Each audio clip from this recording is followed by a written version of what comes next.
What is going on, guys, and welcome back to another video. So we have a ton of stuff to talk about today regarding the marketplace update that happened yesterday, the new blog update as well that just shows something very interesting, and lastly the fact that the devs are now refunding players regarding that marketplace situation. So we got a ton of stuff to talk about. As always, go ahead, drop a like, let's try and crush 6 likes, and go ahead and click that big red subscribe button below if you haven't already. Now I just want to quickly add something in here as a reminder, as I know a lot of you guys were interested, and it is that I'm co-hosting on a channel called Profited. Now this is just regarding things such as 6-figure side hustles that you can do, how to save money, all the way to how to invest, how to close sales, etc.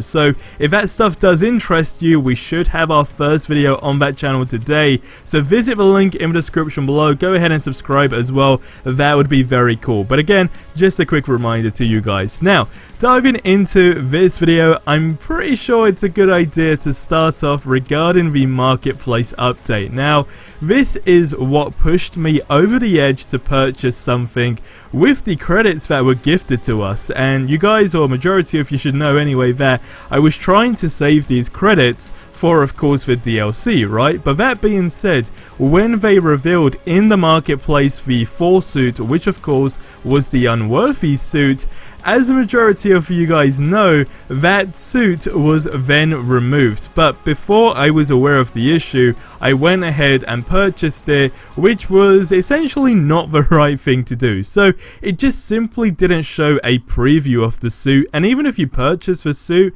it didn't even go to your inventory. So it was just completely broken, and then the devs made a statement addressing this, as you will see on screen, that says the following: "We are aware of the issue regarding Thor's unworthy outfit and are investigating. We'll provide updates as we have them in this thread." It then continues to say that we will temporarily be removing this outfit from the marketplace and will provide refunds to those who purchased it and didn't receive it. Now to add to this, Square Enix basically sent out an email regarding this as well, and it basically just states that once this suit does return, the people who purchased the suit initially and got refunded will now get the suit for free. So I think that's a good touch. As annoying as it was to just have that suit gone, it makes more sense to refund people rather than have something that just doesn't work for like a week or two, right? So it's good that we do know it's coming back. It is safe to say it was favored by a lot of fans for this game, so it kind of sucks in that perspective. But of course we did get the Hulk suit as well. But nonetheless, if you did purchase it like myself, the good news is you're going to be getting it for free, and if you didn't purchase it, the good news is it's still going to be coming back. So I guess it's a win-win in that situation. But leave your thoughts on that stuff in the comments below. Now things get a little more interesting, as in the blog they released yesterday, the war table that they showed a print screen of is just incredibly different. So first things first is it shows 156 missions, as you'll be able to see on screen. We also clearly have a new region because we have 7 at this moment in time. This makes it 8, and we also have the Avengers icon, which more or less shows a new Game Plus campaign. Now these were logos we did also see before, like a couple of weeks ago I believe, where it was glitched into somebody's game. So this is interesting for sure, and I think just the fact as well to see that there is 156 missions, a new region. Again, we're talking with the Kate Bishop DLC. It's got to be linked to all of this stuff, right? Because we also know that we're going to be getting a new villain. So all of these things kind of link together. Now, there is also a little globe in the corner. Now, I'm not entirely sure what that could be, but if I had to make an assumption on it, I'd maybe just assume that it's a way or like an easy access point to go into co-op. Again, I'm not entirely sure, but I couldn't really think of anything else that would make sense. But if you guys have any other ideas on what it could be, then definitely leave your thoughts on that in the comments below.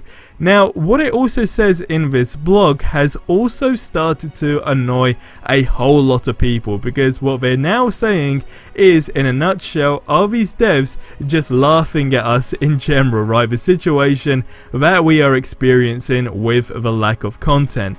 So what it says on the blog, and as you guys can see, and I'm going to quote, "We've seen all your comments asking for the next hero, Kate Bishop, new missions to play and new villains to fight alongside new places to explore, and we are excited to tell you all about it when the time is right. We appreciate your patience and understanding." So from that statement alone, it now makes sense as to why they showed that screenshot of the war table showing the 156 missions, clearly a new region of course as well, and the teaser for the new Game Plus mode.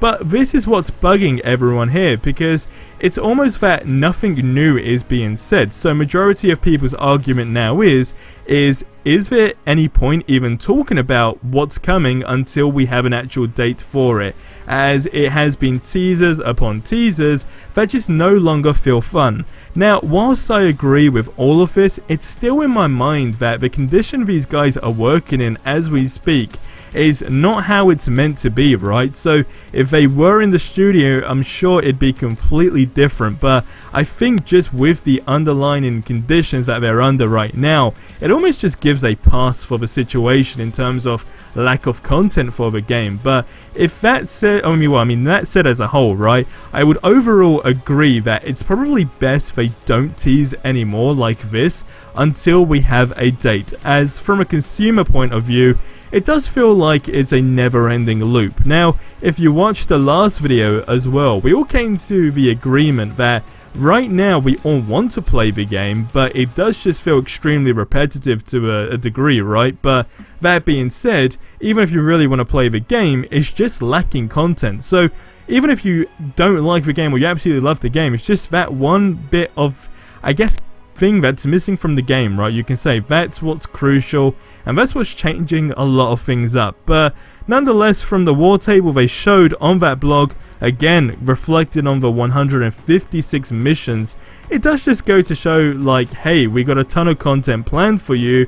As long as it's not Taskmaster and Abomination, then I'm definitely excited for it. But I want you guys to leave your thoughts below. Are you annoyed with them just teasing the new content as a whole now? Are you worried about Kate Bishop's DLC? Because don't forget, we still haven't got the announcement for the war table stream, which is what we're all waiting for anxiously. But on top of that, is Kate Bishop even going to happen this month, right? Or are we going to wait for December, which would get a little bit crazier? But then, is it going to be one huge update? So it's going to be like a new region, Kate Bishop's DLC, and the new Game Plus mode? If that was the case, then I'd have to say that it probably makes sense, and I'd rather kind of be in a situation to wait for that, even though I don't want to wait that long. If that was guaranteed, then I guess that would be a better situation to be in. But again, leave your thoughts on this in the comments below, and that's going to wrap up this video here. So go ahead, check out the playlist, check out the channel that I'm going to be co-hosting on in the description below, if that is of your interest, of course, as well. Don't feel obliged, it's just something I love to do passionately outside of YouTube as well, so I thought why not just co-host on the channel. So check that out, and I'll see you in the next one. Until then, have yourselves a ridiculously amazing day, and until the next one, adios amigos.